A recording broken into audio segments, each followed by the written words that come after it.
Israel চলতি বছরের ডিসেম্বরের আগেই ইরানের সঙ্গে নতুন যুদ্ধে জড়িয়ে পড়তে পারে। এমনকি চলতি আগস্টের শেষ দিকেই তেল আবিব বড় ধরনের সামরিক অভিযান শুরু করতে পারে বলে আশঙ্কা প্রকাশ করছে যুক্তরাষ্ট্রভিত্তিক সাময়িকী ফরেন পলিসি। ইরানও এ ধরনের হামলার আশঙ্কা থেকে নিজেকে প্রস্তুত করছে।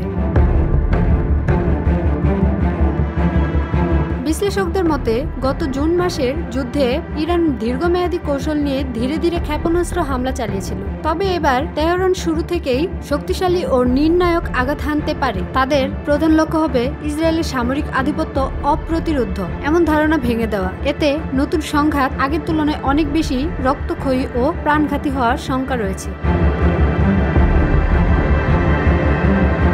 প্রেসিডেন্ট ডোনাল্ড ট্রাম্প যদি ইসরায়েলের চাপে পড়ে আবারও যুদ্ধে জড়িয়ে পড়েন, তবে যুক্তরাষ্ট্র ইরানের সঙ্গে এমন এক পূর্ণাঙ্গ সংঘাতে জড়িয়ে পড়তে পারে যা ইরাকের তুলনায় যুদ্ধকে ওয়াশিংটনের কাছে সহজ বলে মনে হবে। গত জুন মাসে শুরু হওয়া ইসরায়েল ইরান যুদ্ধ আসলে কেবল ইরানের পারমাণবিক কর্মসূচি ধ্বংস করার প্রচেষ্টা ছিল না, বরং ইসরায়েলের মূল লক্ষ্য ছিল মধ্যপ্রাচ্যের শক্তির ভারসাম্য নিজেদের পক্ষে পাল্টে দেওয়া। এজন্য তারা দীর্ঘদিন ধরে যুক্তরাষ্ট্রকে চাপ দিয়ে আসছিল যাতে ইরান দুর্বল হয় এবং ইসরায়েলের আঞ্চলিক প্রভাব বজায় রাখতে পারে। তখন ইসরায়েলের তিনটি বড় লক্ষ্য ছিল ইরানের পারমাণবিক স্থাপনা দুর্বল করা, যুক্তরাষ্ট্রকে সরাসরি যুদ্ধে টেনে আনা, ইরানের শাসক গোষ্ঠীকে ক্ষমতাচ্যুত করে দেশটিকে সিরিয়া ও লেবাননের মতো দুর্বল রাষ্ট্রে পরিণত করা। এর মধ্যে ইসরায়েল কেবল যুক্তরাষ্ট্রকে আংশিকভাবে সম্পৃক্ত করতে পেরেছিল, পূর্ণাঙ্গ যুদ্ধে যেতে রাজি হননি। স্বল্প মেয়াদে এ সিদ্ধান্ত পরিস্থিতি নিয়ন্ত্রণে রাখলেও দীর্ঘমেয়াদে যুক্তরাষ্ট্র উত্তেজনার এক চক্রে জড়িয়ে পড়ে। যুদ্ধ চলাকালে ইসরায়েল ইরানের অন্তত ৩০ জন জ্যেষ্ঠ কমান্ডার এবং ১৯ জন পারমাণবিক বিজ্ঞানীকে হত্যা করে। তবে এসব হত্যাকাণ্ড ইরানের কমান্ড কাঠামোকে মাত্র কয়েক ঘন্টার জন্য ব্যাহত করতে পেরেছিল। দ্রুত বিকল্প কমান্ডার নিয়োগ দেওয়া হয় এবং ইরান পাল্টা ক্ষেপণাস্ত্র হামলা চালায়, যা ইসরায়েলের প্রতিরক্ষা ব্যবস্থায় গুরুতর ক্ষতি করে।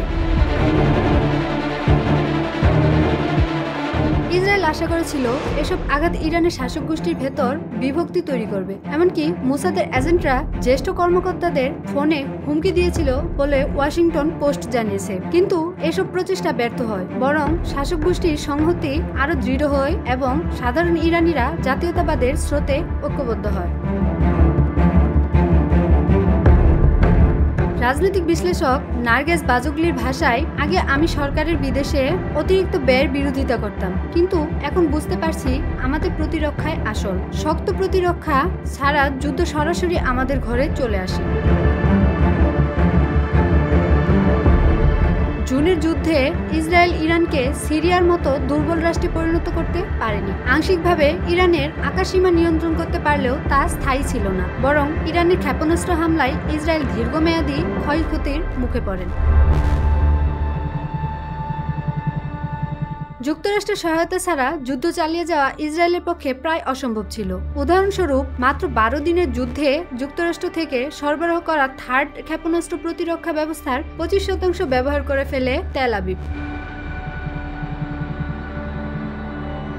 এখন ইসরায়েলি প্রতিরক্ষা মন্ত্রী ইসরায়েল কাটজ এবং সেনাপ্রধান ইয়াল জামির ইঙ্গিত দিয়েছেন, জুনের যুদ্ধ কেবল প্রথম ধাপ ছিল। এখন দেশটি সংঘাতের নতুন অধ্যায়ে প্রবেশ করছে। তাদের মূল যুক্তি হলো ইরানকে পুনরায় ক্ষেপণাস্ত্র ভান্ডার গড়ে তোলা বা আকাশ প্রতিরক্ষা ব্যবস্থা শক্তিশালী করার সুযোগ দেওয়া যাবে না। বারবার আঘাত করে সামরিক সক্ষমতা গড়ে তোলার আগেই দুর্বল করে দেওয়া। অন্যদিকে ইরান এবার শুরুতে ভয়াবহ ও নির্ণায়ক হামলা চালাতে পারে। ইরানের পররাষ্ট্রমন্ত্রী আব্বাস আরাকচি এক্স-এ লিখেছেন, আবার আগ্রাসন হলে আমরা আরো কঠিন প্রতিক্রিয়া জানাবো, আর তা আড়াল করা সম্ভব হবে না। মাত্র ১২ দিনের যুদ্ধে যুক্তরাষ্ট্রের ক্ষেপণাস্ত্র ভান্ডারের দুর্বলতা প্রকাশ পেয়েছে। ট্রাম্প পূর্ণাঙ্গ যুদ্ধে জড়াতে অনিচ্ছুক হলেও সীমিত হামলা চালিয়ে ইতিমধ্যে ইসরায়েলের ফাঁদে পা দিয়েছেন। তাই এবার তার সামনে দুটি পথ খোলা: পুরোপুরি যুদ্ধে জড়িয়ে পড়া বা একেবারে সরে দাঁড়ানো। বিশ্লেষকের মতে সরে দাঁড়ানো কেবল একবার অস্বীকার নয়, বরং ইসরায়েলের চাপে ধারাবাহিকভাবে প্রতিরোধ গড়ে তোলা। এখন পর্যন্ত ট্রাম্প সে ধরনের দৃঢ়তা দেখাতে পারেনি, ফলে আসন্ন কয়েক মাস মধ্যপ্রাচ্যে নতুন যুদ্ধের আশঙ্কা আরও প্রবল হয়ে উঠছে।